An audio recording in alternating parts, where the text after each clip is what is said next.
As I said, restorative is something I've learned mostly by listening and observing and talking with people who have it. What I often tell people with restorative is I think you have job security because problems are not going away. And people with restorative really are comfortable with problems. That's one part of it. There is a more of a comfort. I don't think problems are ever easy, but I think for a restorative person, there might be a little more ease with problems. I think another part of this theme is that they often have insight into problems, maybe what's causing problems, kind of diagnostic kind of expertise. And then the last part of it is they are driven towards solutions. So, I mean, that's why we find this theme in the executing domain. There is a drive to solve problems.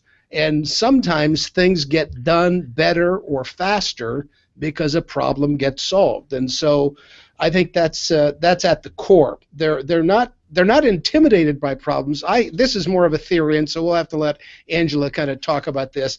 I sometimes think people with restorative are more comfortable with problems because they see problems as kind of a normal part of life. It's not, a problem is not terminal. It can be solved, and so they really don't see problems as problematic. They see them to some degree as normal, fixable things. I just kind of made a discovery and kind of created a new package. I have these theme pairs and packages that I talk about, and a package that I've really not thought that much about, but in talking with Angela about this and thinking about restorative, one of the things that I've noticed about some people seem to be calmer than the rest of us. And I think there are some themes that have a calming influence. And for example, adaptability, I think people with adaptability are calm in the face of change. People with command might be calm in the face of crisis, and I think people with restorative are calmer than I am in a problem. They don't kind of lose their cool. They seem to just, it's normal, so they don't kind of get out of sorts or intimidated or troubled. They just kind of stay more stable emotionally. Some words that we use to kind of think about some nouns be a fixer, a diagnoser, troubleshooter, investigator, rehabilitator, resuscitator are all kind of words that I would think about. They kind of bring things back to life sometimes.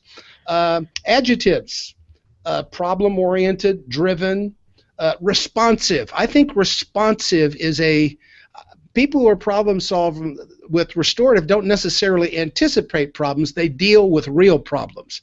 They jump into problematic situations, and they often kind of get called in. There's this call, can you come and help? And that's really a key thing. They're responsive. So once again, insightful. I think that's an adjective that we could use for restorative. Calm. And so those are some kind of words that I would use. In terms of the balcony and basement, obviously, as I said, problems are everywhere. There's big problems, there's little problems, there's personal problems, there's professional problems, there's health problems, there's financial problems. I mean, every area of life is fraught with problems. So there is a tremendous opportunity with this theme, a way to really be helpful to people. There are some basements to this as well, and I'll be interested to hear Angela's spin on this as well, how this theme can sometimes be perceived in a negative way, or maybe actually can come off in a negative way. And I think maybe the biggest thing I think is sometimes if you are so focused on the point of pain or the potential, the problem, you might become kind of a negative person. It could happen. That might be a possibility. Or maybe you're around problems so much that they kind of start to rub off on you emotionally. That might be another kind of basement. I think there are some themes that kind of naturally go with one of the themes that is most often paired with restorative is responsibility, and I think it has to do with this responsiveness. You know, the ability to respond to people and the ability to respond to their problems. Those are the two themes that we see paired most frequently with, that's the theme we see paired most frequently.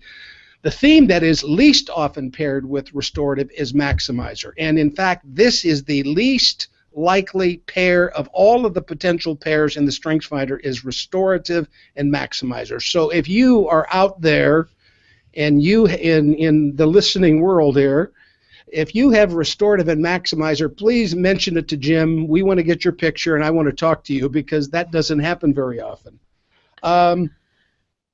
Let's see. I think also we can think about themes that might enhance and intensify restorative. It might be a theme like deliberative. People who have deliberative anticipate problems and try to kind of imagine problems before they happen. So if you would have restorative and deliberative, that would kind of give you not just a problem solving, but almost a problem prevention orientation. I can kind of nip things in the bud before they happen. Also, some people might have ideation.